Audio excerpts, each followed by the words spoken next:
am delighted to be here today. Leo mada iko voltage iko juu.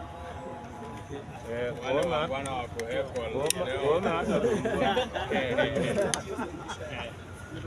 So, Mr. Speaker, very fast, I would like to talk about the exportation of labor from here to other countries. One of the constraints that make African nations mostly export their people to go find jobs elsewhere is that we do not have the infrastructure needed in Africa to accommodate the people that we produce here in Africa. And one of the biggest pillars that can help Africa retain their labor force is trade, Mr. Speaker. But the constraint of African trade, intra-African trade, is only 15%.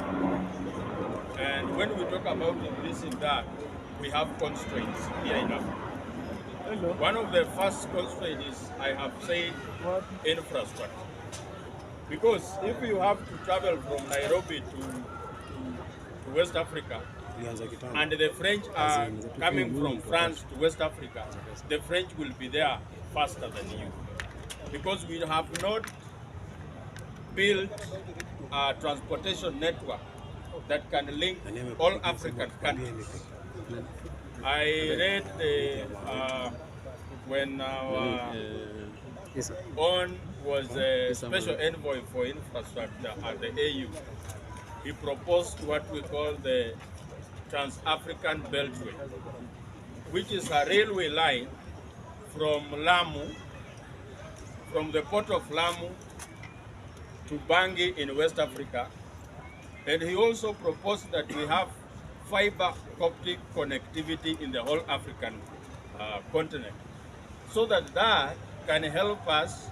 Kama wewe huyu mungwana amesema uko na muguka unataka kuuza West Africa, transportation alone will cost you a lot, because you will have to take a ship, go around the Cape before you get to West Africa. The French are already there.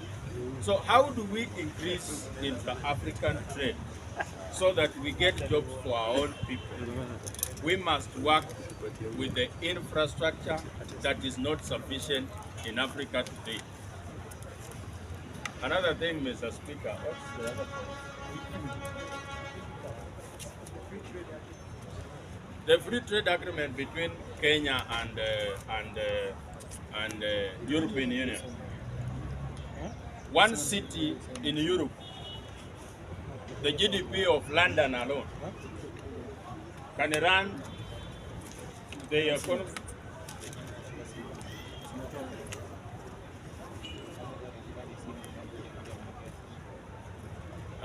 One city in Europe, for example, London, the GDP of London is more than 3 times the GDP of Kenya as a whole country. So how do we have bilateral trade agreement with a country that is so powerful than us? Ni kama Kenya ikuwe na trade agreement na Turkana. When you look at that, you realize that we are not giving enough. And the things that we import from Europe are the things that we export to them in terms of raw material. They do value addition, then they take it back.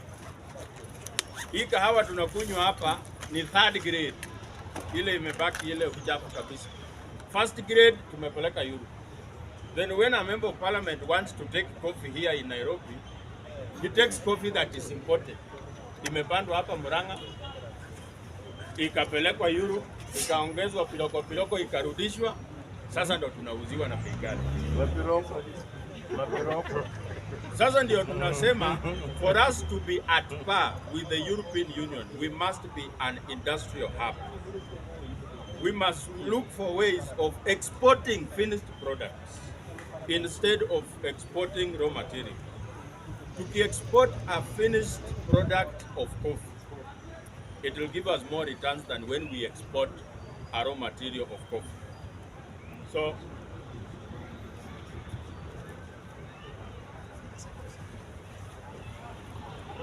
it's a recording.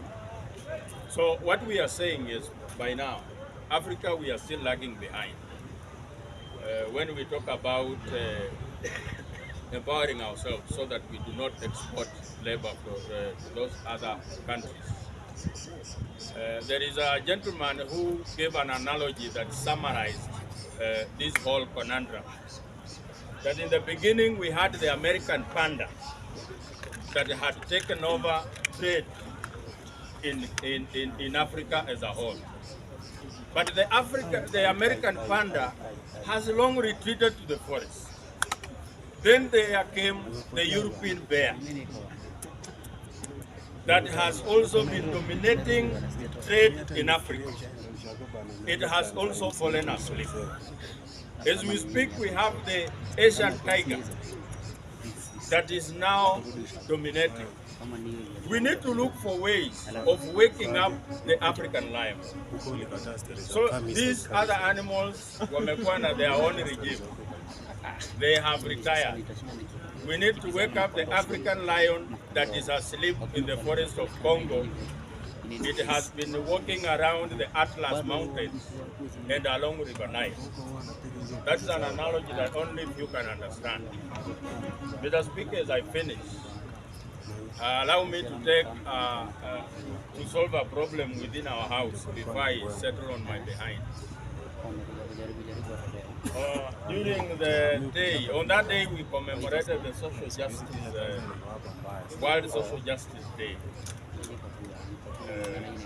We had a board of contention from one of our members who came and gave his own opinion that could be misconstrued as the one stand of bunge la mwanainchi. When you come and say that as bunge la mwanainchi we prohibit the government from funding Raila Odinga's bid to the AU, when it is not my point, or it is not, mimi mwenyewe sijakubaliana na hiyo. I am very sure there are other members who do not support that. When you come in front here and you have an opinion, please say that it is my opinion.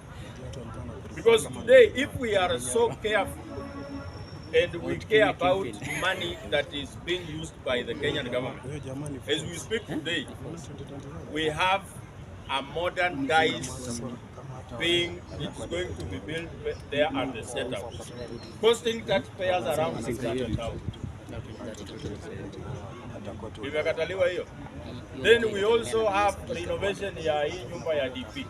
Sijui Ruto aliharibu aje, itaenda kucost around 300 and something million.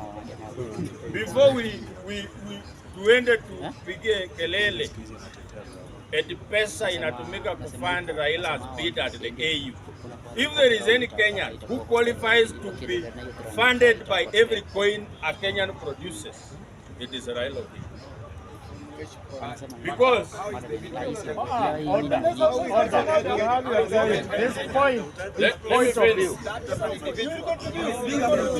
point of view. Let me finish. Remember, you protect the union contribute. In terms of social justice, this person that has interest in being the AU chairman sits on the front seat of social justice. He has been agitating for reforms in this country. He has been the whistleblower of all mega corruption scandals in this country. He has been the one bringing to the limelight the inequalities propagated by the government. So if we are here to talk about social justice and bunge la mwanainchi being a social justice movement, we should also be alive to the fact that there are those people out there who have been doing better than what we are doing today. Na lazima to give credit where it is due. Mr. Speaker, let me finish by saying, Give your time, let him finish. Let him finish. You want to hear people talking, you're not in a church. Surely. Thank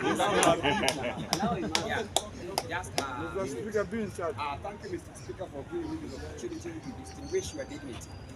Honorable member, I will wish to ask this question. Now, the money that is needed to fund the AU chairmanship of an individual approximately it is 1.5 trillion Kenya shillings, not in billion. Now, my question is this. Should we take 1.5 trillion, almost half of our budget in a fiscal year, to fund an individual project? Who is going to fail? Who is going to fail?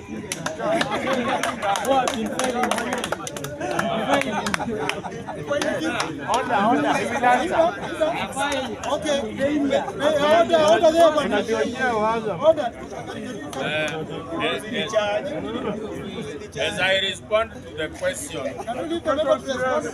let me respond. As I respond to the questions posed by the honorable member, That is an alarming. let him respond to the a student only fails an exam after it has been marked. A student could have failed all these other cards but passed in a national exam. No, I am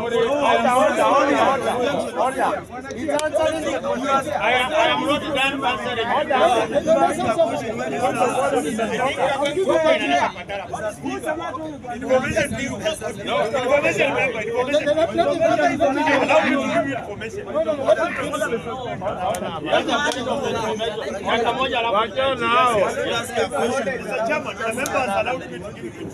There is a point of information here. Mr. Chairman, this member here has enumerated things that are in the report of the controller of budget. The repair of State House, the repair of the Deputy President's residence are things that the member is quoting that are in the report of the controller of budget. Now this member is mentioning 1.5 trillion. Where is it? Where can we read it? We don't want to hear say yes. Stop that. Okay. Can you tell us I must say.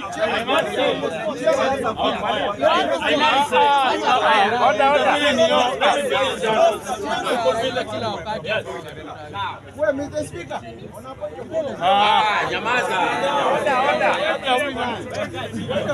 That's a heckler. We have a point of order this way. Thank you to respond to the figure that I quoted. Yes. Now, number one, I am a researcher. Yes. I always put my point based on the point of research. I will use experimental research and basic research. Basic research please, you still go to school.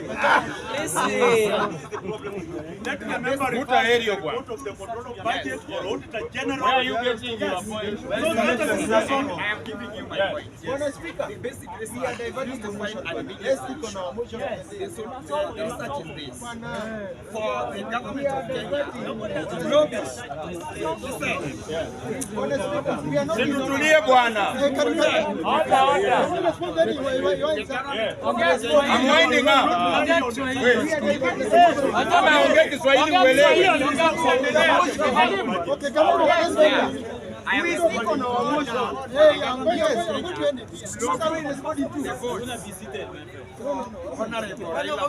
After this, you're doing exam. 5 states. The total amount that is arrived is 1.5 trillion.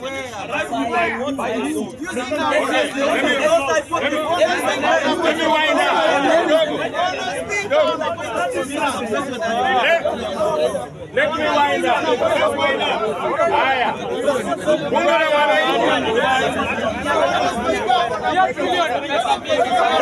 Let me wind up.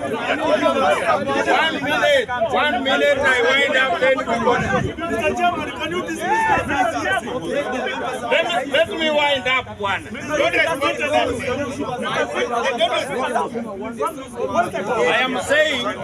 I am saying this.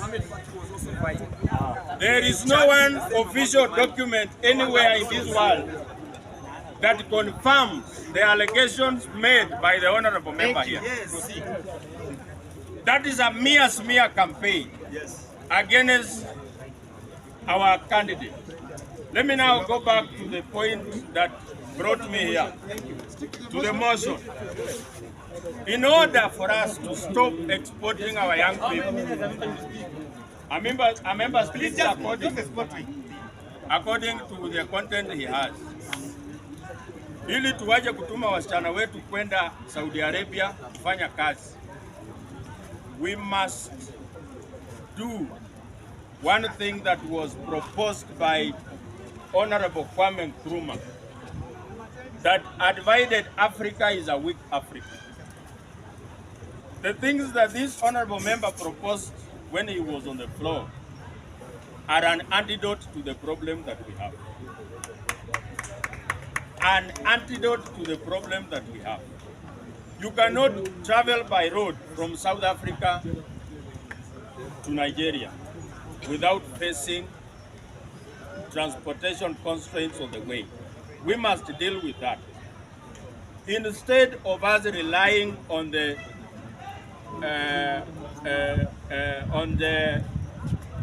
mambo ya polisi inaitwaje kwa kizungu?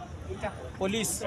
Mambo ya intelligence from foreign organizations kama DCI and CIA. We must also have a very strong intelligence organization in Africa, because if we are just going to open our borders without regard to security, tulisema kidogo tu visa free entry into Kenya, and we have foreigners butchering our women. So we must also know that. Ili hiyo maneno iishe, lazima tukue na a very elaborate scheme where Africa, we must industrialize ourselves. Instead ya kufungua hizi na industrial parks, revive two companies. We have Kikomi and we have Rivertech. It will take up to one company of Kikomi will employ up to 40,000 employees. So ukifungua mbili umeajiri 80,000 Kenya. Only two companies. That will affect 80,000 people multiplied by 5, because we assume that one employee has 5 dependents. So instead of doing all this mambo hii mingi, we have ways of curtailing our people from going into modern slavery in Europe and Asia. Thank you very much. Tell us who you are. Kutoka constituency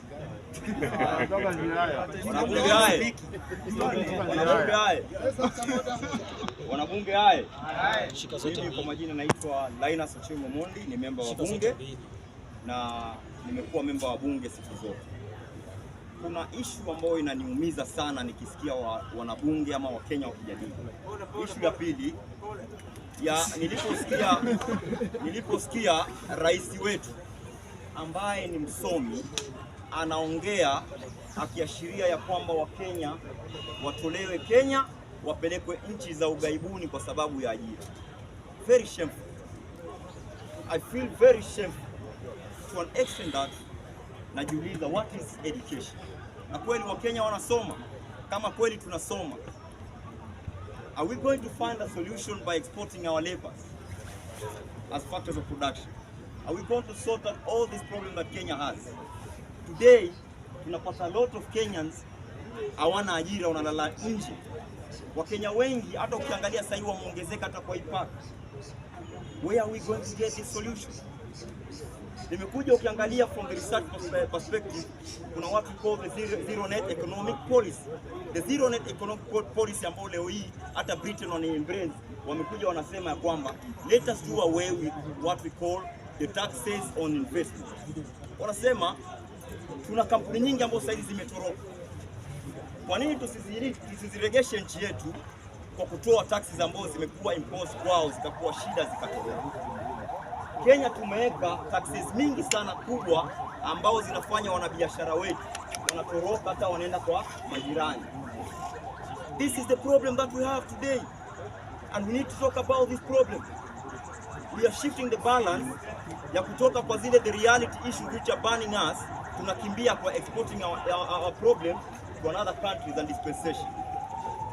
It is right time that we endure the policy, the zero net policy, the zero net economic policy ambao inaweza kuja kasaidia Afrika nzima. Which state one thing that unatoa the check and balances ya economic freedom, unaitoa kwa mikono ya nini?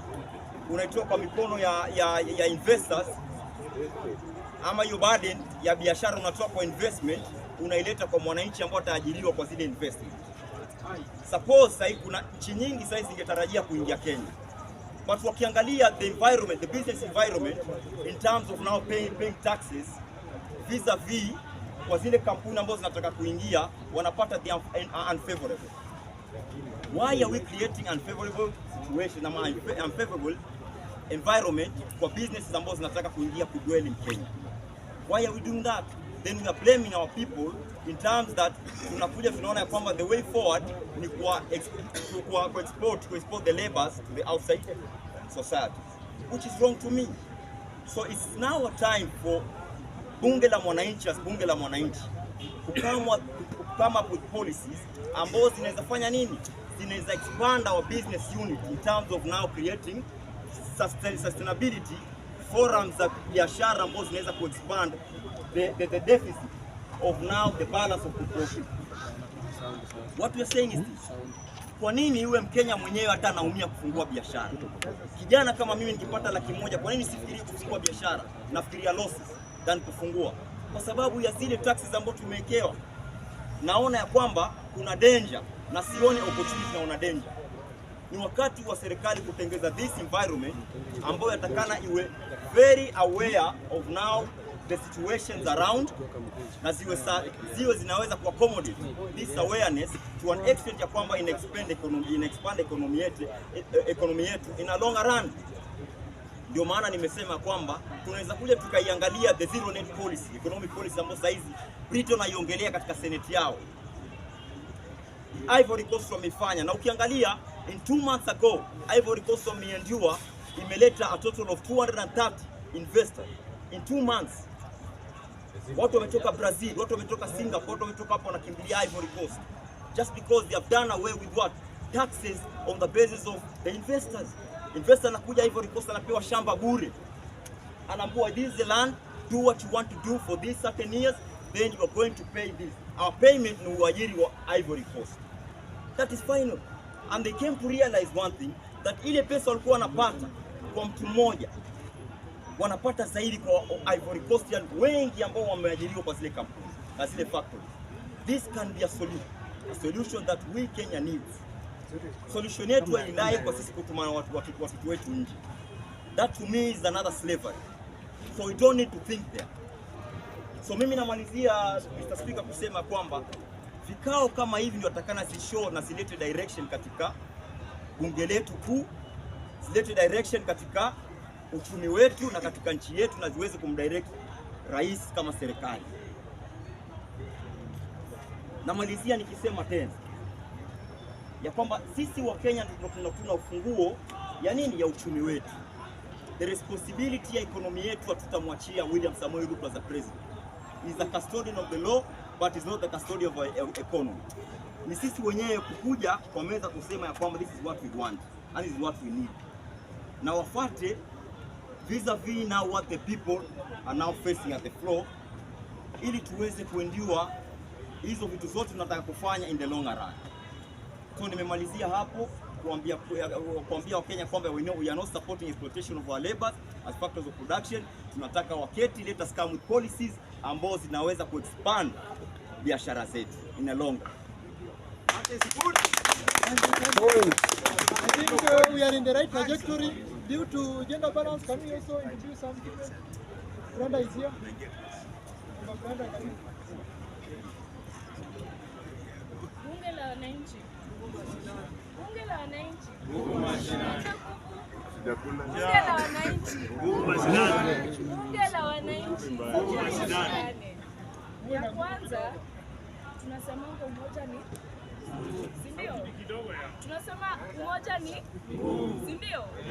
Sasa tukisema viongozi wetu wamesema our Africans wasiende ng'ambo, wajibiwa. Tuanzie hapa Kenya. Makabila. Ni makabila mangapi ambayo yako hapa? 44, si ndio? Ama tuseme roughly 40 something, sio? Lakini tuko na umoja. Tuko na umoja. Tukifika pale tunazungumza lugha moja. Angalia Afrika yenyewe. Afrika yenyewe, yeah? We don't have unity. Our currency. Angalia currency ya Tanzania ambayo ni neighbor na Uganda. Na tumesahau kutaja Somalia hapa kando, si ndio? So how can we have our Africans, or rather us, employed here and have stability? Kwa sababu gani? Hatuna umoja, si ndio? The only thing that is united na si united sana ni East Africa. So far tumetengeneza mpaka national anthem, si ndio? Lakini ni wangapi wanaweza fika kama mwenzangu vile amesema, wanaweza fika Uganda bila kusumbuliwa kwa boda, Tanzania bila kusumbuliwa kwa boda, Somalia ndio hiyo iko na kesi za Al-Shabaab hapa na pale, security, si ndio? Cha tatu, tuko na rasilimali mingi sana. For example, tuko na oil ambayo ilipatikana hapa Kenya, sio? Inafai boost economy yetu kama Kenya na kama continent ya Africa. Compare Africa na United States na United Kingdom, Saudi Arabia, unazisikia Arabic countries. Ni watu ambao wameungana kimoja wakasimamia lengo gani moja. Kwa nini mimi Mkenya nitoke hapa niende UK kuajiriwa, na unasikia UK iko na London, kuna Sweden, kuna Scotland, and many other countries that are united as one, si ndio? Kwa hivyo kwanza shida tunaanzia hapa nyumbani. Tukitaka kusaidika tuungane, tuwe na sauti moja. Pili, ili tuweze kusaidika tunafaa tushikane kama continent nzima ya Afrika. Unaelewa? South Africa ikishinda, Kenya inafaa kuwa imeshinda. Somalia ikishinda pia Ghana imeshinda, kwa sababu tunafaa kuwa na lugha moja. Kitu tuliharibiwa akili nayo ni wazungu kukuja kugawanya Afrikani yetu, umeelewa? Waliharibu kwa kusema hapa ni Kenya, hapa ni Uganda. Msisahau British colonized Kenya, Uganda and other countries, sio? Kwa hivyo hatufai kuwa na hiyo kutengana. Ya pili ni kuwa hivyo unavyozungumzia currency. It's so sad that nchi kama Ghana wanadeal na gold, si ndio? Nigeria kuna oil, lakini hebu angalia currency yao. Funny enough, Ghana is higher than Kenya, but Kenya is higher than Nigeria mara 3 kwa economy yetu. Mara 3, umeelewa? Unasikia mtu anakuambia I have 1 million naira, lakini ukija hapa Kenya it's nothing. Umenielewa? Kwa hivyo tunafaa tukifikiria masuala ya umoja, ya kuwa viongozi wetu wakiwa huko wanaongea, wanafaa wakuje kwanza huku chini, waelewe shida zetu kama wananchi. Ni taifa la Kenya, ni taifa la Tanzania, taifa la Uganda, ni gani tuzitatue? Kama ni masuala ya lugha tunaweza funzana, si ndio? Si hapa kuna watu wameoa makabila mengine. Unapata mimi Masai nimeoleka na Mkikuyu, mwisho wa siku unajua Kimasai na Kikuyu.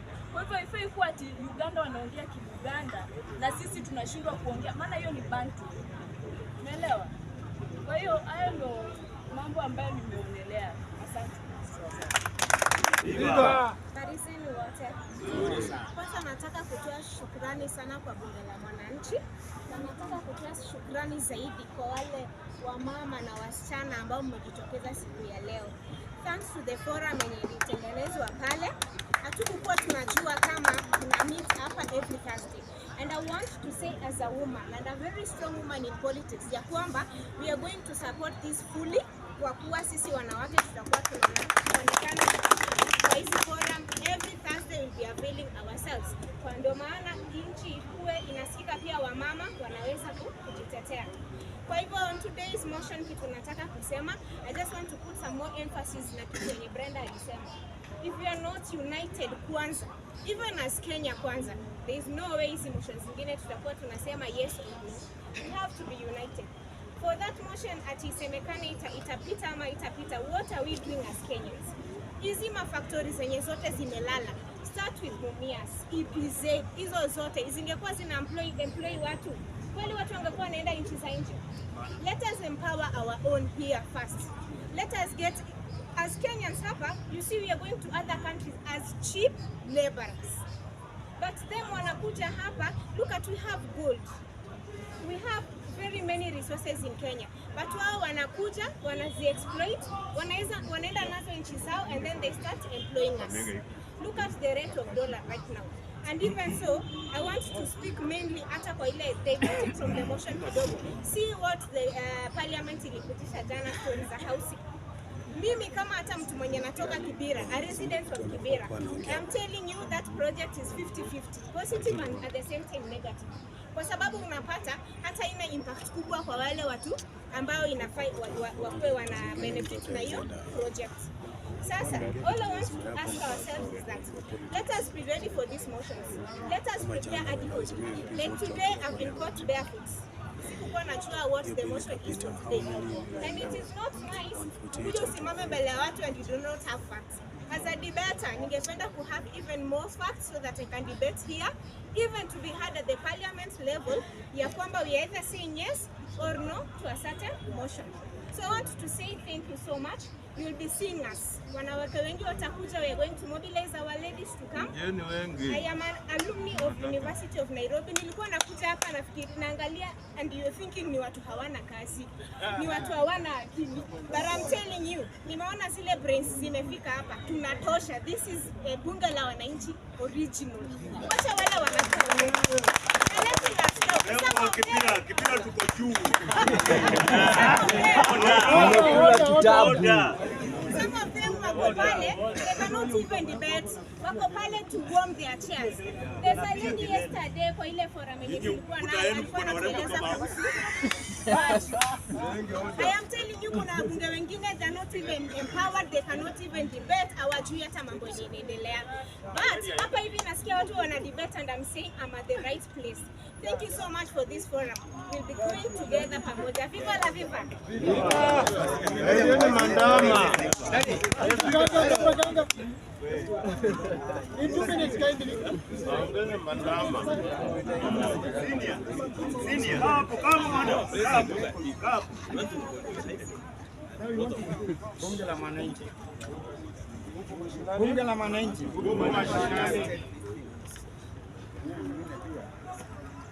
Watu wamepinya lakini tunajikaza tukawa. Ongea na sauti. Nasema hivi, naelewa.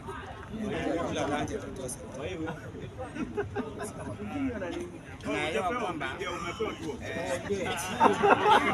Let's have some order. Let's have some order. Please keep it angry. Remember keep it angry. Mimi nasema hivi. Time is not on our side. Mimi nasema kwamba nimeona leo ni siku ya maana sana.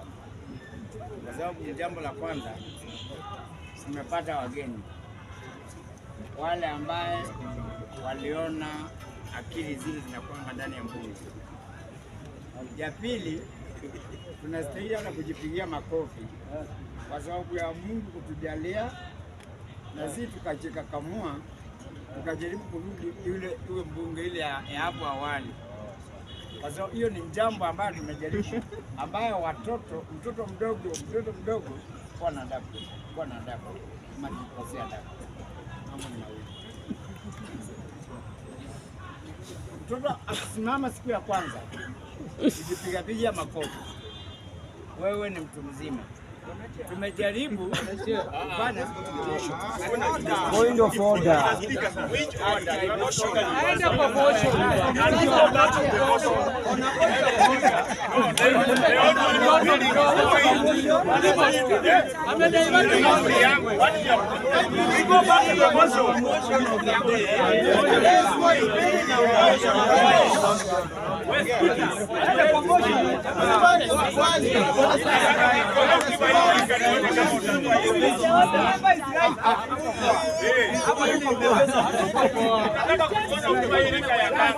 Jambo la kwanza, basi mmekuja mahali ambapo nataka. Jambo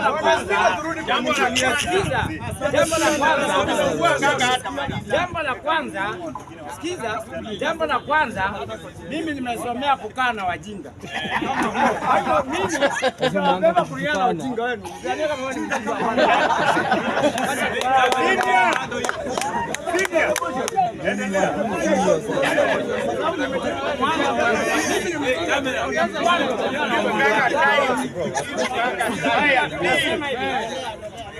Nasema hivi, tukisema tusilie ukweli, tukisema tusitumie ujinga kwa parliament.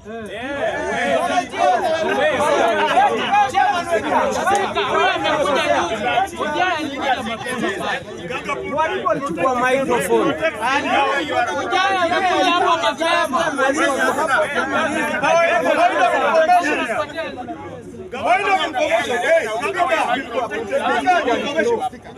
Speaker information. Hello. Ladies and gentlemen, what do we lose? Hata ganga kimes. Sumpatie nafasi yake ya mess uchukue umrarue. Why do you make no? And then you are saying why telling her? Give him time. Wacha malize. You are protected too. Asante sana bwana Ujayo kwa sababu ya kunitetea kwamba mambo yuwai walipitia. Amebanga mtu mwenyewe bila wakati wa kwanza tukianzia mambo leo tulikuwa tunazungumzia mambo ya elimu, tukakuja mambo ya hata ya kina Raila kwa katika AU, tukakuja mambo ya ule bwana ambaye alikuwa hapo awali ambaye alisema kwamba watu wafanye nini, watafutiwa kazi hapa Kenya instead ya kwenda nje. Hiyo ni mambo kadhaa ambayo amezungumzia. Wewe kama uko na hauna akili punguani, ukisema kwamba nirudi kwa mada, nazungumza kwa gani? Kwa sababu hizo ni tatu. Unapozungumza wewe mtu mzima ambao umejitoa kwa miguu na miguu yako kwako nyumbani mpaka hapa hivi, umekuja hapo kusema kwamba nataka ule aongee Kiswahili. Hapa ni katika public na niongee Kizungu. Hapa ni katika public. Ninastahili kuongea lugha gani mahali ambapo ni public? Kwani nitazama katiba yako? Hapa nimetoka. Wacha tukuje kwa mambo zile ambayo natufaa tukuje kuzungumzia. Mimi kitu ya kwanza mimi sitawacha njia ambayo nilikuwa nashika. Kwa sababu maana ya kuwa hapa hivi tutumzie mambo ile ambayo yanayotukwaza sisi wenyewe katika miji yetu, katika mahali popote ambapo tunaenda, katika makazi zetu ambayo tunafanya kazi. Ndiposa tumekuzanika hapa tulizungumzia mambo zetu vile ambavyo tunastahili kuishi. Ni njia gani ambayo tunaweza kuwa ni njia mwafaka ambayo tunastahili kushikana iwe tuanze kutoka from one step to the other. Hawezi kuwa kama ni jambo la kufurahisha ikiwa kama dada yako unaona anaenda nje na huko akienda nje unaona kwa TV vizuri wasichana wakitupwa nje Saudia na wanakufa. Na huko wewe mwenyewe unakuja hapo kucheza ukisema huyu nganga sio nani, wewe unasahau kwamba kuna mambo ambayo yanakukwaza ambayo unayezungumzia. Ndugu zangu, wacheni waambie mjinga anakuwa mzigo kwa watu wao, lakini haina idhuru ya dhuru mwenyewe.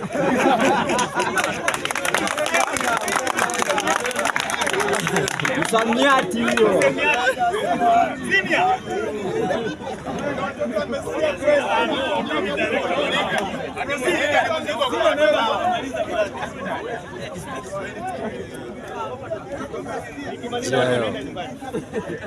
Hello, ladies and gentlemen. I think kuna hoja na huyu mwenzangu alileta at certain level. Yeah. And the spirit is now going down. Yeah. Napotea mahali. I had 2 follow-up points. Can I take it back? No, I don't want you to do that. The other guy. I know the line of thinking. You included.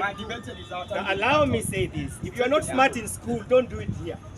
Yeah. Now, the motion, actually, Ganga amesema vitu mingi hapa kama tatizo. But my issue is about actually auctioning our students out. But the question we need to ask ourselves, Yes. after industrial revolution, ambayo ilikuwa pale, watu walienda wakakona nje. But after partitioning of Africa, which my sister was talking about, and we have all these states, where are the companies? And now we are training our students as a custodian of the knowledge, which actually purely slave mentality with the name of employment. Why do you produce in excess? Then we dump them in the parks. Because as we are here, we have graduates here. People with good papers. Since morning they are in town. You go to Mombasa, you go to Malindi, you go to Kisumu, everywhere. Nowadays they are not even working with brown papers because they are in the internet looking for jobs, and their work is only looking for jobs. So the government is coming with a way of now auctioning them. As you are being auctioned, this evening, there's another professor in the university manufacturing some of the idiots in the name of educated lot to be auctioned. That one does not mean that I'm trying to demean our education. What I'm simply saying, can we go deeper down into our education curriculum? We actually put it in a way that is so practical tangible things, verifiable things actually were coming out. Because what, for example now, here is the case whereby people have mobilized themselves from the up country to the city looking for the capital, which is very scarce, and I know you don't have it in your pocket. But because of that, we've been captured to the extent that people are here who cannot even afford lunch. But now they fear going back home, whereby, according to them, home belongs to the people who are uneducated. I don't know whether I'm making sense. So as we are talking, yes, our governments are vulnerable. Remember, when Pan-Africanism started with the Kwame Nkrumah and the likes, there were actually division, and that sharp division, people are now debating today. The contradiction which created Monrovia and Casablanca, even today that question is still within that platform. We have African head of state who are going there as a club. That is a club whereby African head of state meet, come up with resolution which they do not even come to explain to their citizens. They don't even implement. They don't implement. So even that body is a body of a club of few individuals who do not have ideas. When Gaddafi was talking about unification of Africa, he meant it. When he was talking about one army of Africa, he meant it. When he was talking about one currency of Africa, he meant it. And we are happy you met Today, as we are talking, You met him. yes, not meeting him, I was his representative, and this is a record, yes. I was a representative of Gaddafi in this country. It's a record, the people who know that. Yeah. But that one aside, when he was talking about that, today we are talking about unification of Africa, but I can see now that idea of East Africa coming together. You are coming together on what? Even going to Uganda, she has to explain it here. It's an issue, and nikiangalia Muganda na mimi na wale wengine, we are just the same. Kwenda hapa Tanzania is just the same. So what we are simply saying, can we be practical? Can we do things actually ambayo inaweza katusaidia? Saa hizi nilisema juzi hapa, nimeona hii mambo ya CBC. And nilikuwa najiuliza maswali na I keep on asking myself, if something went wrong with 844, some of us who have engaged, ama wameenda kwa hiyo, somebody need to explain that actually these are help students. Then how are we rectifying it with this CB? Where is the infrastructure? Because what I'm asking and what I mean by infrastructure is because if we are saying that CBC in a tender is a talent-based kind of, let's say that in standard 4, I've identified as a teacher, I've identified your son as you can play football, yes. Now, where is the academy? Is the academy of football part of the program? So why do you tell me after identify, so what? Are you getting? Yes. No, because we must identify, then we have special school so that we cluster them into different Identify what? and Groups. nurture. Is there any infrastructure for that? And what is the budget? Then if, come again? It's a scam. So it's a scam. That is, those are your words. Yeah, they are saying that it's a You are scam. fearing to say that. But you are you getting that? Now, if that is the case, tunasema kwamba ni lazima tuna identify talent, tusha identify. Parents wanaweza soko, because you are the parents here. Can you explain to us, do you understand the concept of CBC as a parent? Do you understand? No. Can the government stand and tell us exactly without fear contradiction? Even hapa kutuambia what do they want to achieve with CBC? It was only Mangoa who was Allow me. Now, carry your hand. So in other words, education should be a product ambaye parents wanaelewa, walimu wanaelewa, pamoja na students wamewekwa pamoja, tunasema tunafanya nini? Lakini kama tuelewi, tunafutwa kama ng'ombe. Tukienda hata walimu wenyewe kwa hii CBC, I have so many people, I've even engaged with them one by one, wananiambia hawaelewi kitu. But wako darasani wanafundisha. Mtoto wake anafundishwa nini na mwenye haelewi kitu? facts. Do you get what I'm saying? So all these things, we need to think outside the box. Africa is bleeding. Africa is bleeding in the sense that, vile wewe nasema, tungekuwa na hivyo tunaweza connect from Egypt mpaka tukafika southern part of Africa. But iwe free. Ninajua saa hizi nikiongea hizi, I didn't know that the topic was here. I'm in different African platform. And I know some of you, nimeona wengine kwa platform wengine nimekuwa jana. Hii debate ilikuwa heavy seriously. And I think somebody came from West Africa, akaanza pose question. And I seconded him. Na wengine wakaenda mtu. Nikamwambia now, as Ojeo was proposing yesterday night, nikamwambia we need to start a caravan from Egypt. Going and we have to collect our views, kama African citizen, so that we force our government to open African doors. We travel without constriction. Na tukifika na matakwa zetu tuweke kitu moja, tutasema hivi Africa unity. Hajasema matakwa, amesema matakwa. Are you getting that? Are you getting that? So I'm a Luo anyway. Hata nikisema matakwa. So no, it's allowed actually with the notes because you only speak one language. Sasa ili tuangalie juizi ambao tunaweza fanya hizi vitu. Kuna kitu moja nimesema several times. When President Ruto came into power, there one thing actually ambao nilikuwa nimekubaliana na yeye. Nilikubaliana na yeye kusema na alisema na kaiwacha, and I'm begging him to continue with that. Let's have African currency. Let us have African National Bank. Let us have African Army. Yes. Let us open our boundaries. Boundaries, yes. You get the point? Yes. Maybe you are here and your life is in South Africa. Why are they forcing you to be here? Sometimes if somebody is in South Africa, he can engage with somebody in Kigali. Why force him to stay in? Because this is our continent. Ukienda in Europe saa zingine wale wana travel kama mimi na Kiberenge, we travel serious. Yes. Naonaga visa moja inaweza fanya nikaenda kwa nchi zingine, isn't it? Kwa nini sifanyike hapa? Kwa nini sifanyike hapa? And hizo vitu zinafanyika kwa sababu ya hizi vitu zote. So what I'm simply saying, lastly Mr. Speaker, I'm finishing saying this. My concept might be very radical, but I know majority of you with the city mentality, you will not agree with me. The idea of migrating from rural to urban, center as we are, is now outdated. The city cannot hold it anymore. You are wasting your time. The idea is government must come with an issue or idea on how we are going to connect with the land. The first war we have is not a war of education. The war we have is not Al-Qaeda. The war we have is here. People are dying hungry in these slums. Yes. Watu wana chakula kwa hizi slums.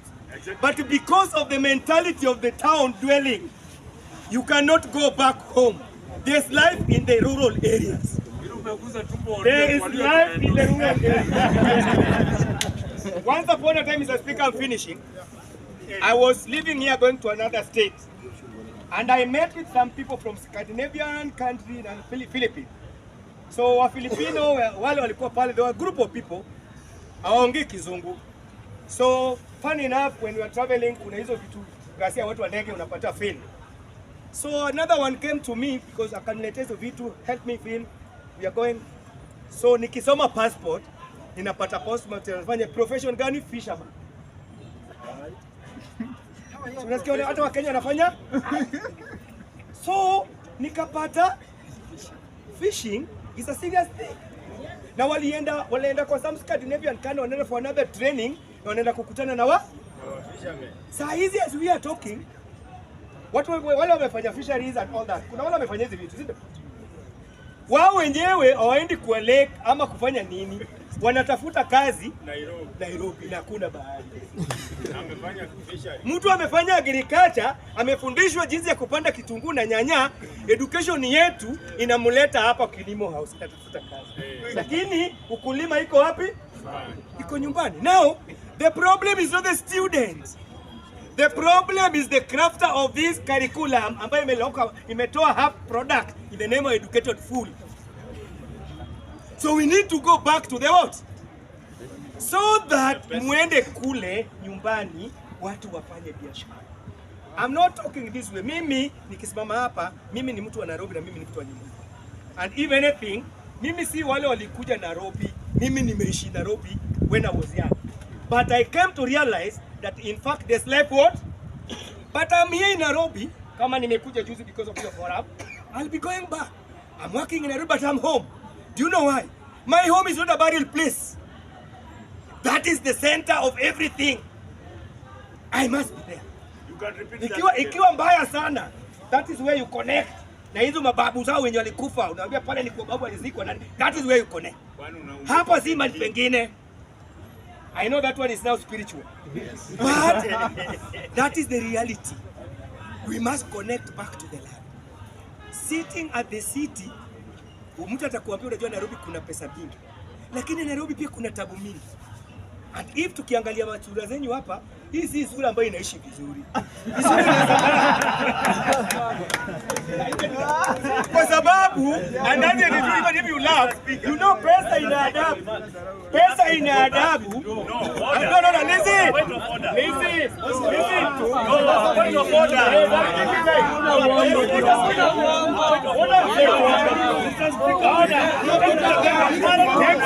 So my point is like this. I cannot discuss.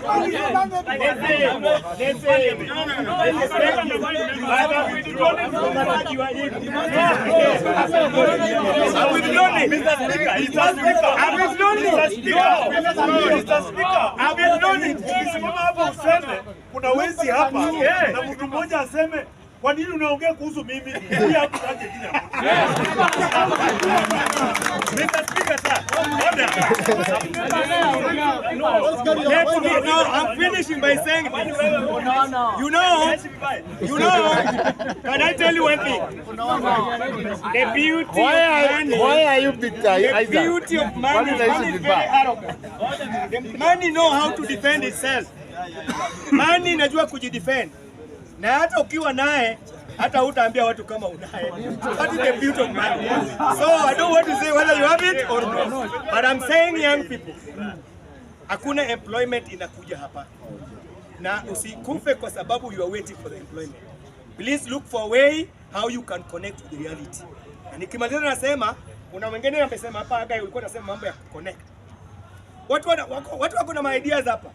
Please what people eat. Ama sisi ambao tunakula hata sisi. We don't eat money. What we eat or we do outside here is having good contact. And ukiscroll hiyo contact yako, when you have a problem, unaweza jua huyu anaweza fanya hii na huyu anaweza fanya hii. Are you getting that? So that is how we connect. Let us network. Nimemalizia. Thank you. You are a senior member, on that point, we have decided on a point of order.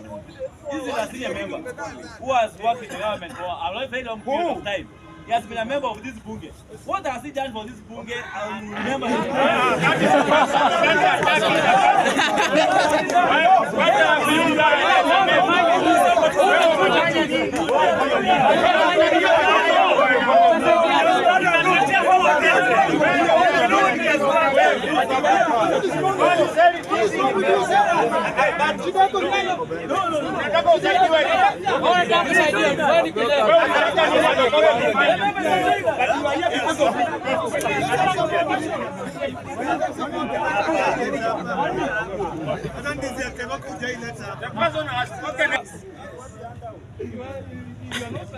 What matters? I want to pose a question here. There was a student or a pupil in a certain school asked the teacher, how can we keep our school clean? That's the teacher asked the student.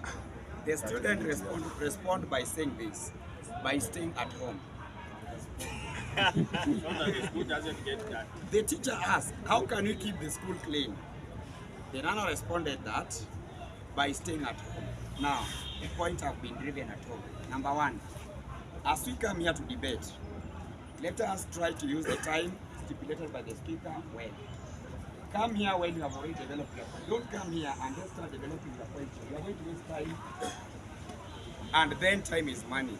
Time is a measure of duration. With that, allow me to rebuttal on the first member that debated on the motion here in this block. Thank you, Mr. Speaker. One, he talked about the zero policy. I want to stay I want to state it without any fear that for us to revamp the economy, one thing, we have 4 factors of production and they are reward. I don't know where I learned it, whether in grade Form 1, Form 2, though my brain reminds me that. Land becomes the basic factor of production. If we use our land well, there will be no need for us to export our young boys and young girls to the European countries to work there as slaves. So we urge the government to ensure that this land is free for navigation. This land is free from tilling, so that these our young men should work in the farm to ensure that we have a lot of food. Our main problem today is lack of food, and that lack of food have been caused by the coronavirus. Now, my point is this: somebody was asking that Mr. President should, I don't support him, but today I agree with him in one way. The president should export our labor. Why? The problem that youth have is an immediate problem that needs to be solved. How will president solve the immediate problem with a long-term goal? It is impossible. It is impractical. For example, now we have more than 2 million youths who are jobless, and then the strategic plan that will be put there is for 10 years to come. It means that this president will leave the office without satisfying the need of these jobless youth. So the problem to me is just to support the president to create overseas jobs by having some strict measures there. Now, Mr. Speaker, point of order. I want to respond. Mr. Speaker, just a minute. I give him some information. In the interest of time, please, Mr. Speaker, just 1 minute. Kiongozi, just recognize the presence of Banyagodi here. Yeah, thank you so much, Mr. Chairman. Paul, just your own.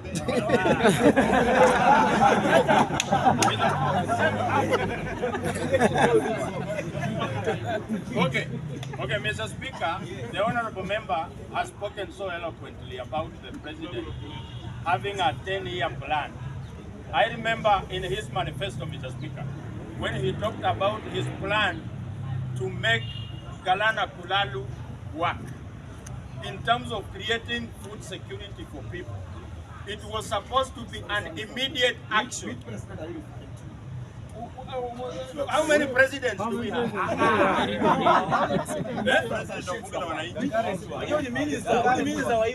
So you are talking about our president here? No. I am talking about the manifesto in the party of UDA. The president that we have today said his first project will be to create food security here. He quoted some billions that he will inject in Galana Kulal. Yes. He stopped talking about that. The issue of exporting our young people to modern slavery in Asia and Europe is an afterthought after he realized that him lying to Kenyans is not enough. So you defending him here, it is an insult to our intelligence. To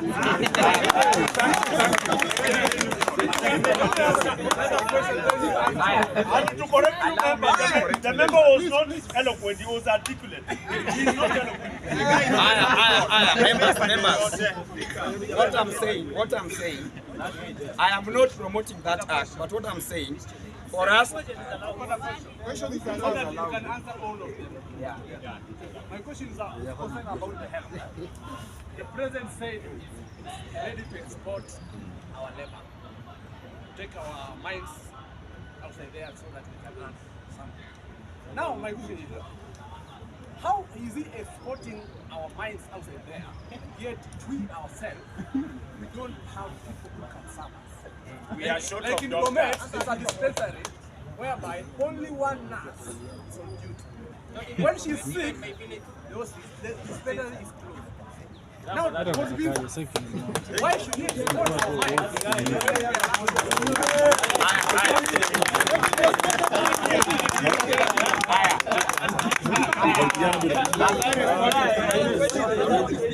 what the member has said is correct. Now, my member, let me inform you. I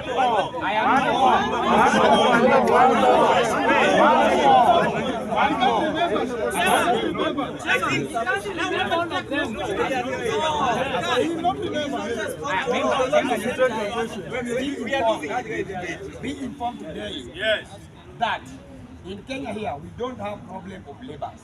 No. First the camera. The Auditor General said we are short of doctors. As for now, we have 4,500 doctors who have been trained and they have not been fully utilized or employed. Nurses, listen, nurses. We have more than 20,000 nurses in Kenya here who have been trained and have not been engaged in any work that is being done.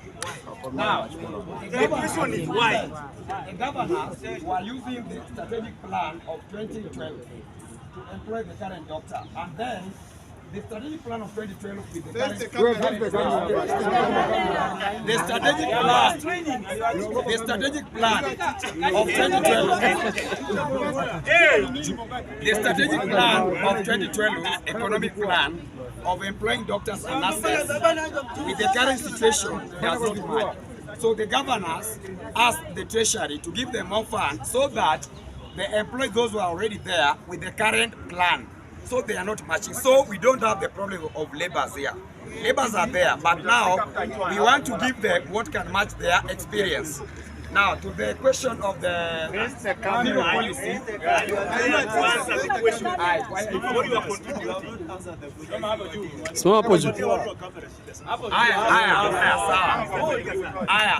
to the point of if you are lying right to the camera, I've already explained that for the president to export the labours, he's solving an immediate problem. But now, with that one now, he will have time to develop a policy to employ these people when we have now fund getting into our country. That is true. To the other side, I am finishing. One minute. He will come and don't ask because he's not answering the question. Mr. Speaker, there's a minister for education, there's a minister for trade, there's a minister for foreign affairs. Where are they? Answer the questions. In the policy of CBC, today I am standing here to state my mind that CBC was a scam, a serious scam. In that now, CBC will not cure the problem that were identified in the 844 system. Now, we need the current government to tell us. The current government need to tell us that this CBC is going to cure this problem. But now my question is, how will CBC cure the problems and the CBC itself face a lot of problems? Lack of funding to fund the infrastructure, lack of teachers.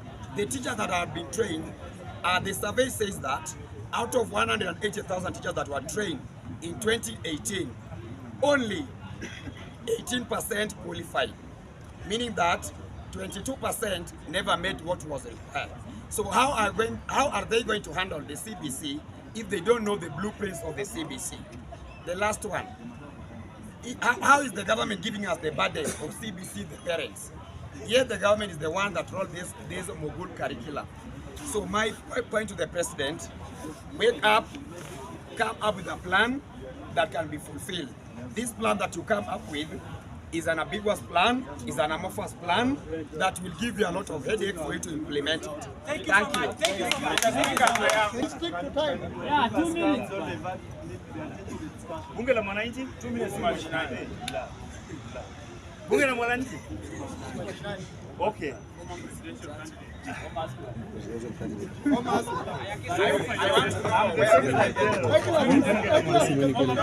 Regardless of your title.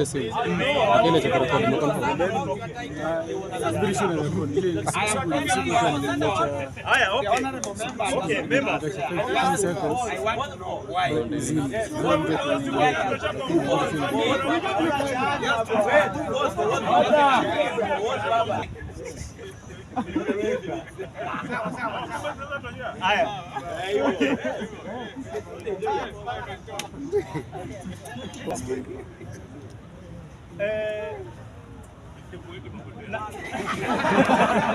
Nisagri na waziri wa elimu kidogo, sababu maneno ya kutuambia ati president anaongea maneno ya kupeleka watu nini kazi Saudi Arabia sijui wapi. First of all, jiangalie wewe, unaambiwa utapelekwa kazi nje. Sheria za nchi za nje kitambo uende pale, lazima akaunti yako read around 700,000 Kenya shillings. Wewe mwenyewe hata pesa ya chakula hauna. So hizo ni upuzi, tuachane nazo. Hayo ni mapepo, tuachane nayo, na tumezoea uongo. So hizo ni uongo za kawaida. Nao ni stories za jaba. Nao nataka kuongelelea maneno ya Afrika. Kitu ya kwanza, Afrika hatuwezi kuwa united.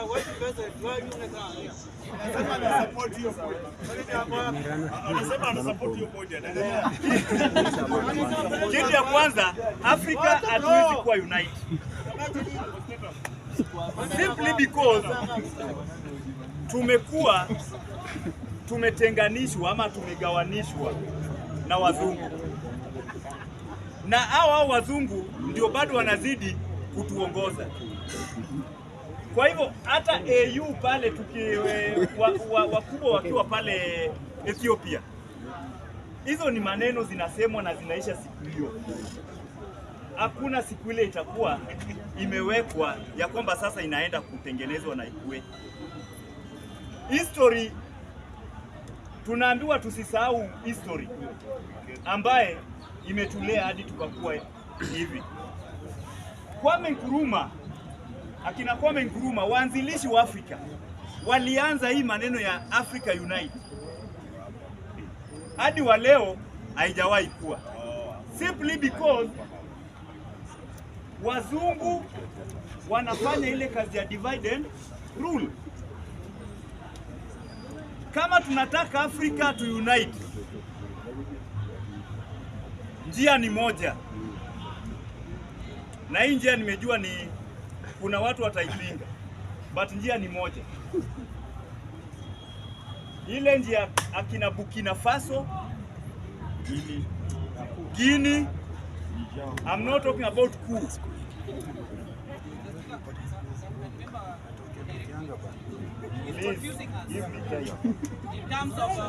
Ile ni ya Guinea, Burkina Faso, hiyo ndio ambaye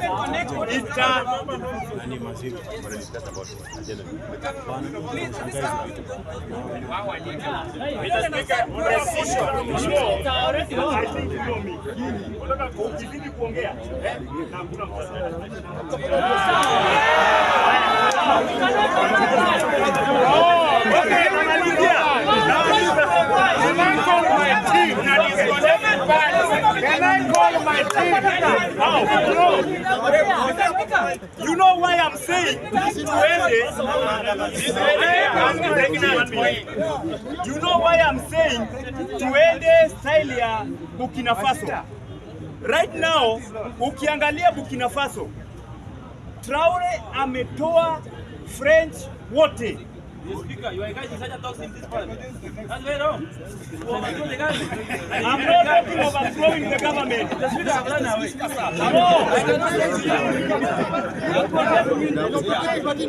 Yeah, you have to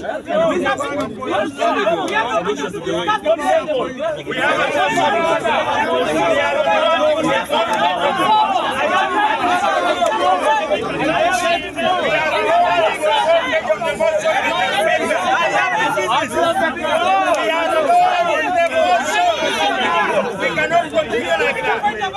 Mr. Speaker,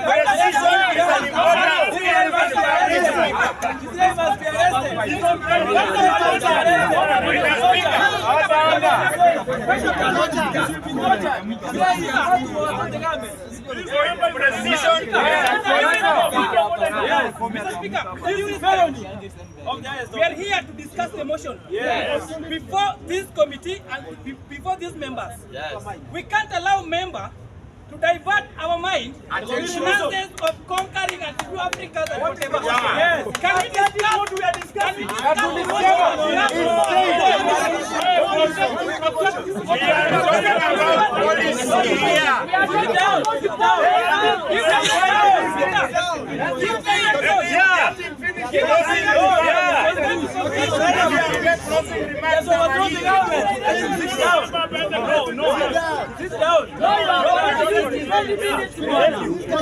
Yeah, in 1 minute. In 1 minute. What are you about to do? You don't say anything. African leaders.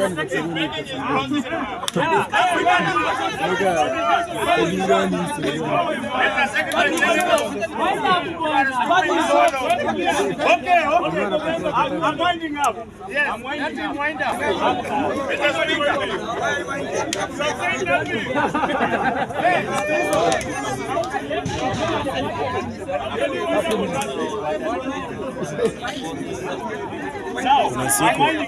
Kuna siku tukirekodi hapa tiaga zimerushwa kutoka huko mpaka hapa bwana. Afrika tukitaka tukue pamoja tufanye kazi. Vitu leo na kamkonji. Kama Afrika lazima tuende njia ya Burkina Faso, njia Ruto akiwa president hapa. Tiaga skula sana.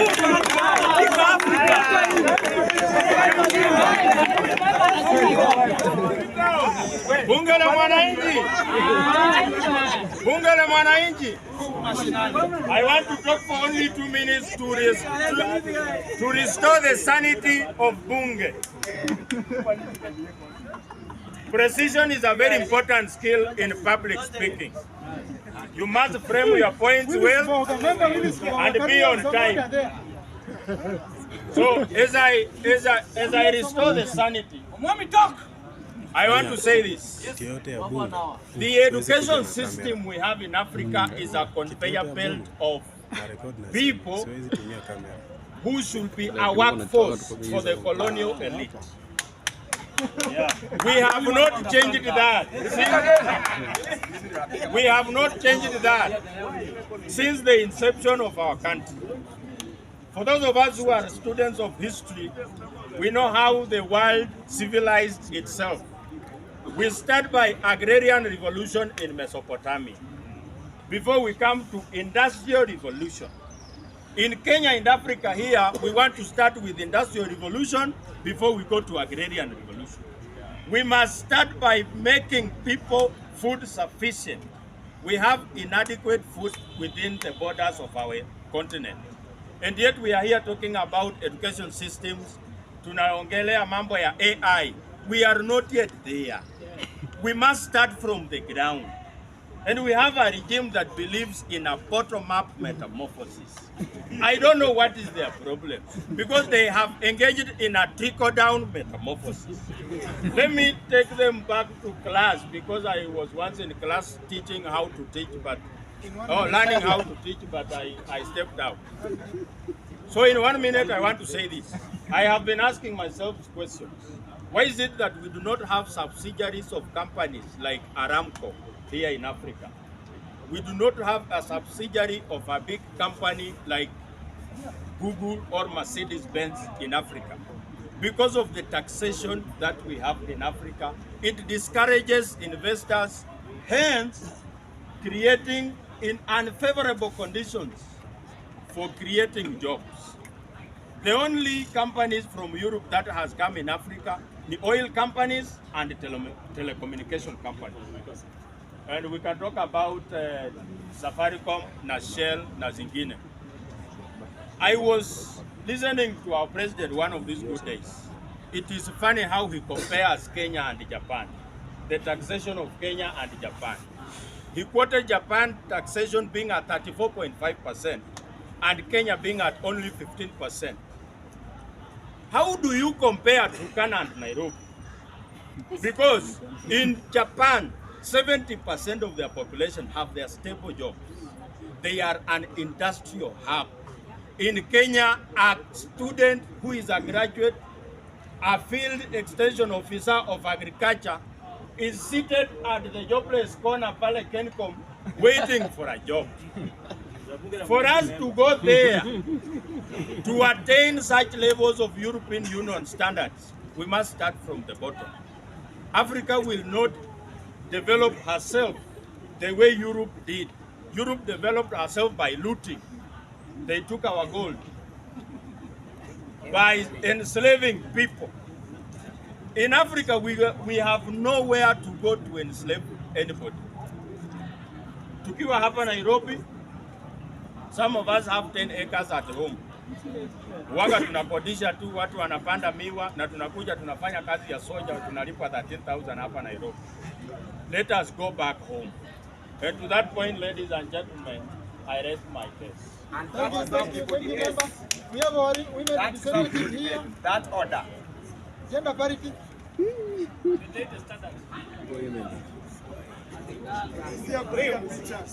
Bunge la wananchi. Bunge la wananchi.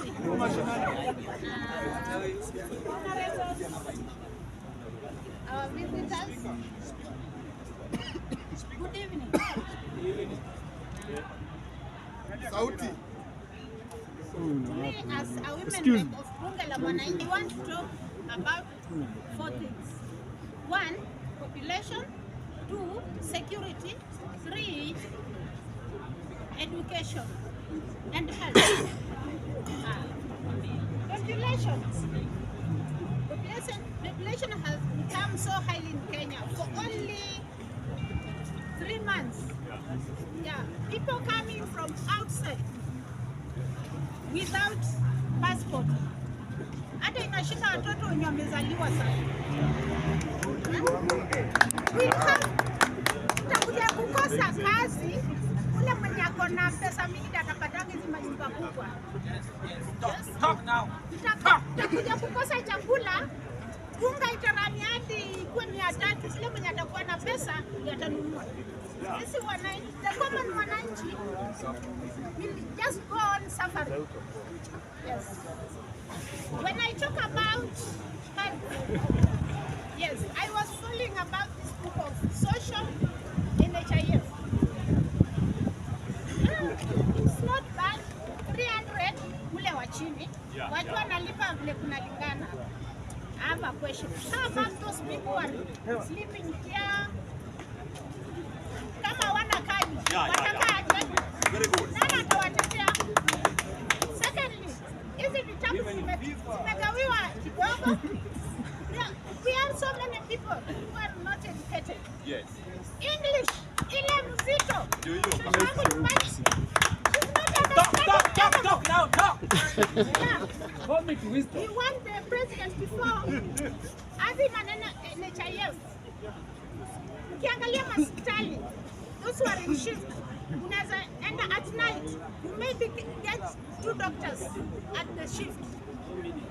Muuguzi anahangaika. Muuguzi mwenye alikuwa azae mtoto, anazaa mtoto mpaka anakufa. Sasa watu wameamua heri waende kwa njia ya hospitali za private.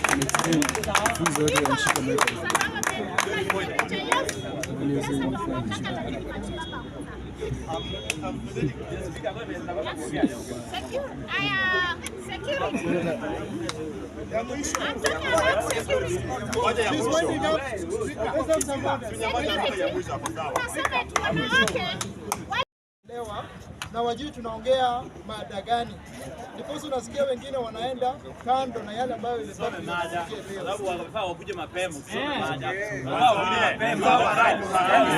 Kuna watu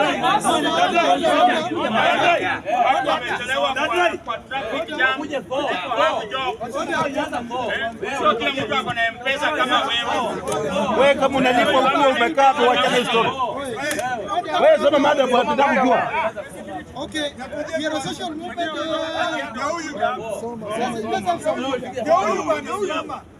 Okay, the motion of today, let me go straight. The first motion reads, pros and cons of European Union, Kenya Free Trade Agreement.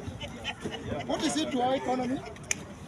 Second one goes, do you agree or disagree with the African Union General Assembly Committee of African Heads of State and Government on climatic change proposal in a new reforms to prevent Africans from seeking jobs abroad?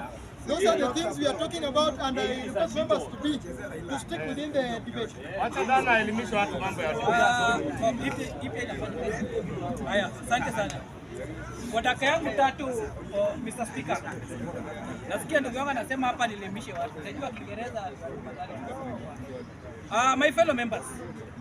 Sometimes ukikuja kwa hii hapa debate, party debate inaendelea. Unakaa kando karibu 3 minutes ama 15 minutes, uelewe debate inaendelea namna gani. The first thing nimefanya hapa Mr. Speaker ni kuomba debate inaendelea namna gani. Na umenitumia. Kwa sababu singe interrupt hata mwalimu akiongea. But the problem is, as wabunge, the mentality tunakujanga nayo hapa is all about politics. However, hata Mr. Speaker tupatia ile anabandikanga pale. Ile ndio notice board. Mimi nimejitolea. Next week nitaweka notice board nzuri mbao pale. Ya kuwekanga hizo vitu. Makofi. Yes. Na kienda na chokora. Mimi mwenyewe. Hayo ndio na anapiga makofi. Haya, Mr. Speaker, today I don't want to discuss about the murder or whatever. I'm just here to correct my fellow members. Mr. Speaker, there are some narratives inaenda huko nje even kwa group. Vile wana brandi Kivanji ama hii bunge la mwananchi like ni siasa tu ya Raila. Hata nimesikia ati wengine wanasema ati tunapewa pesa kuja kupiga siasa hapa Raila kuingia huko AU. Sisi wenyewe tunaweza support Raila kwa AU. Don't even have time to support this guy. I want to donate my 3 minutes. Sorry. Pamoja. I want to take my 3 minutes. I will contribute here every time and again. But for these 3 minutes that you have dedicated to me, let me just correct some of my fellow members. Wewe ukiona pesa inapewa, wacha kuongoza kukuja kutangazia hapa pesa ilipewa. Wewe chukua hiyo pesa ukuje tuambie. But sisi tunajua here, we are enlightened minded here. Tukikuja hapa Mr. Speaker kama ni discussion, tunaenda straight kwa discussion, tuna discuss vile inaenda. Unajua huyu ndugu yangu ni mtu wa panganga. Anakuwa tu na propaganda mara mara that. So, ni kawaida. But meanwhile, Mr. Speaker, I just want to say,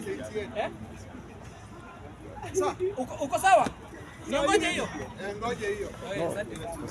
Hapa a very important discussion. In fact, the way mwalimu alikuwa na drive that discussion, the problem was bila naiweka discussion to us Kenyans, we can realize that we are exhausted with the brain that we have unless hizi hospitali zote na hizi job zote tuko na watu wa kutosha, si ndio? But Mr. President hawezi kuja kutuambia, to me I do say, I'm sorry to say this, he want to import the brains, hence us here in Kenya, we need those brains more than those people need it. Si ndio? Huwezi niambia unataka kuchukua nurses kupeleka Saudi Arabia, sijui kupeleka Qatar, na sisi wenyewe if you go to dispensary, community dispensary huko ushago, hakuna hata nurse wa kusaidia ule mama ako na namna hiyo. Mnaelewa? And that's what we are saying here without fear of contradiction. Si ati tunapinga rais, we are just trying to correct the rais. Rais, make sure those nurses from this KMTC and colleges wamepata job for those dispensary until wengine ukienda pale kilimo ama Ministry of Health. Kwa wale wajaenda huko, there are some fellows wanakanga tu hapo kwa stairs. Hawana job. Question in 1 second. 1 minute. How will the president pay those nurses? Thank you. Let me ignore. Don't ignore. Just don't ignore.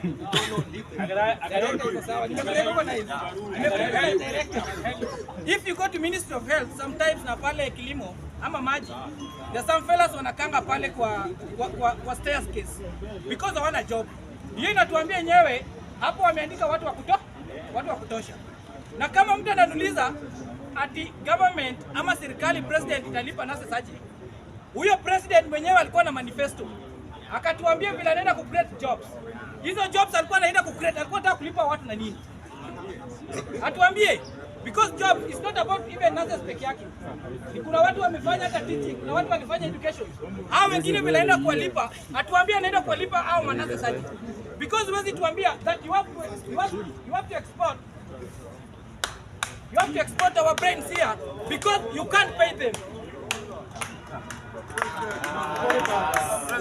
carry on.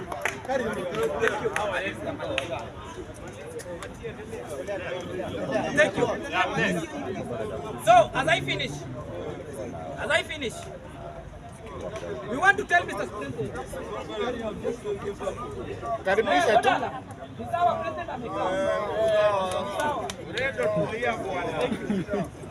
As I finish,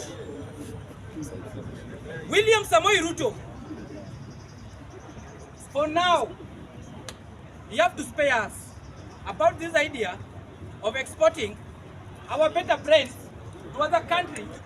Hence, here in Kenya, we need those brains to help ourselves, our mothers, our children, our fathers, including even our grandfathers.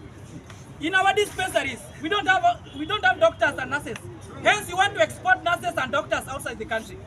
In these our schools, we lack teachers. There are some classes they go even the whole day without even a teacher stepping in that class.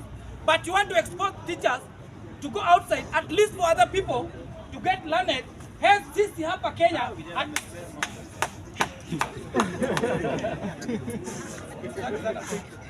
Hapa Kenya hatuna walimu wa kutosha kusaidia wanafunzi wetu. Mr. Speaker, hii kitu najua sometimes tunachukua mzaha kwa hii discussion. Nasitaki kuleta siasa. Nitamalizia siasa kidogo hapo juu. Sisi kama wa Kenya tumeona example, Mr. Speaker, that's why tunapinga hii. There are some fellas wamepelekwa Qatar, wamepelekwa Saudi Arabia in the name of sucking jobs. But some tumekuja kureceive hapa country with coffins. Some tumekuja kureceive hapa kama wamegonjeka hata hawezi fanya kitu with the name ati wanaenda kutafuta kazi. Still the same hata wakipeleka huko. Which guarantee that hao watu wakipeleka huko hii country itaenda mbele kushinda vile iko sasa hivi? Which guarantee? Hakuna. Ndio tunasema tupatie space kidogo. Na kwa hayo machache Kalonzo tosha. Thank you so much, Mr. Chairman. I'm going James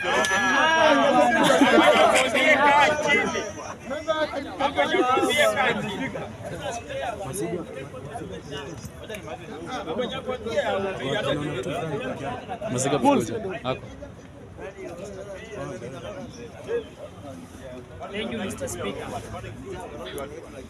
If you want, order there, kindly.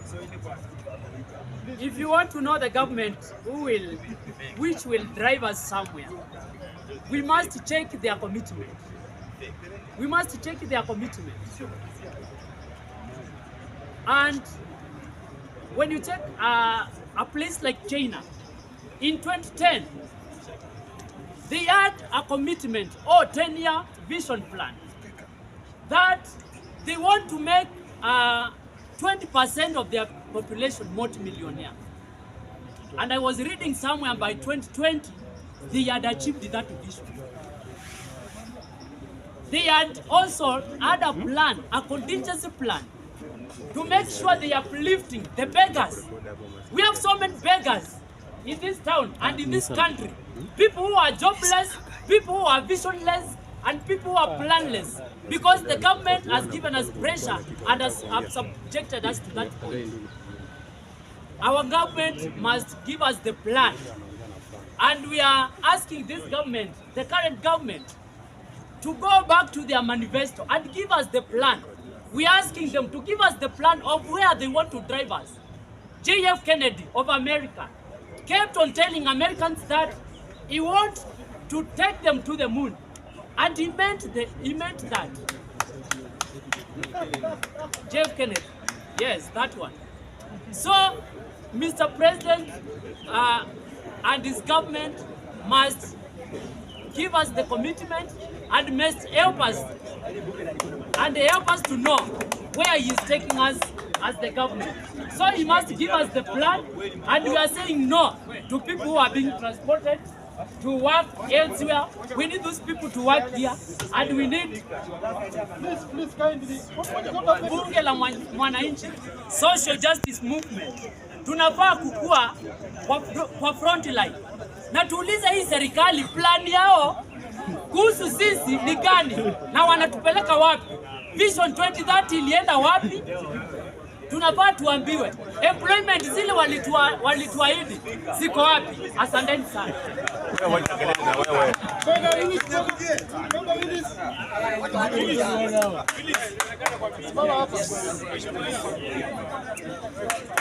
Naongea kizungu ya Kenya, si bunge la mwananchi. Wewe ulipata airplane. Bunge la mwananchi.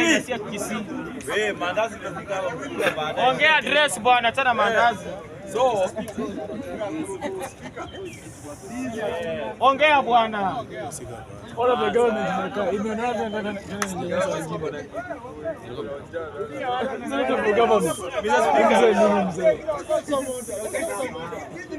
I want to contribute on two issues.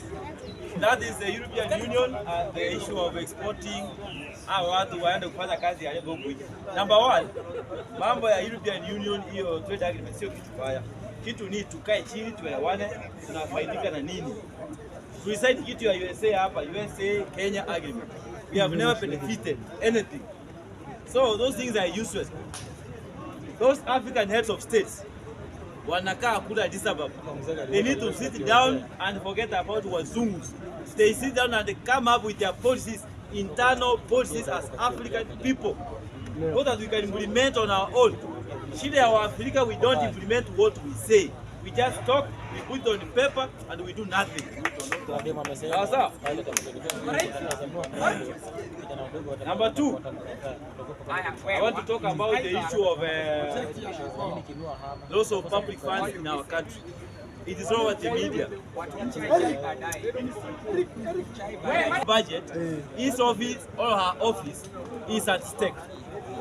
The government wants to withdraw money that is illegal from those accounts without the approval of the control of budget.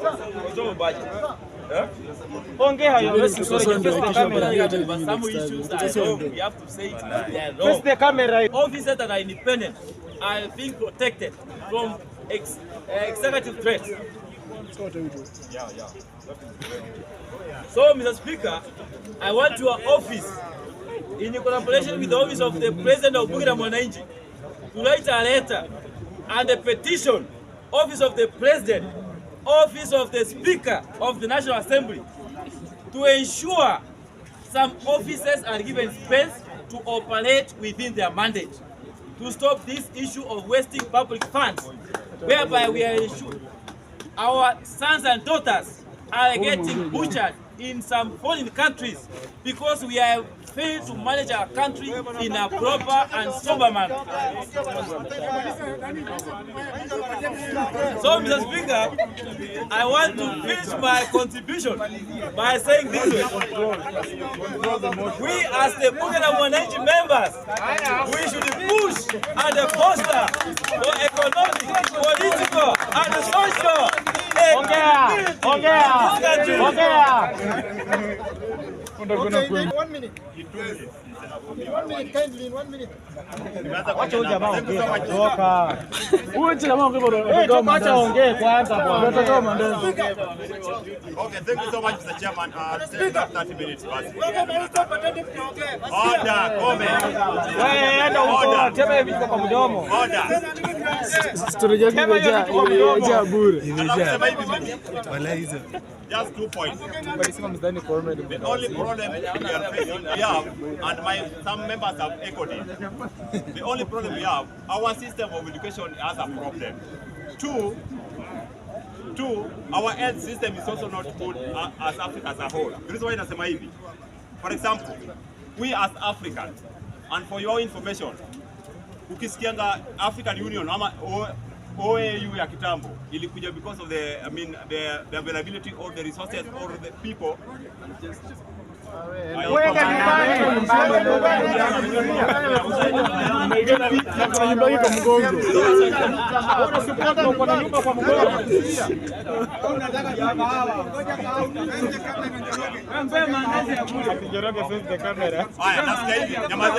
Because hii yetu na tunakonga na debate kila saa. Nasikia there is something that lazima iende live saa kitu saa moja hivi, I think so.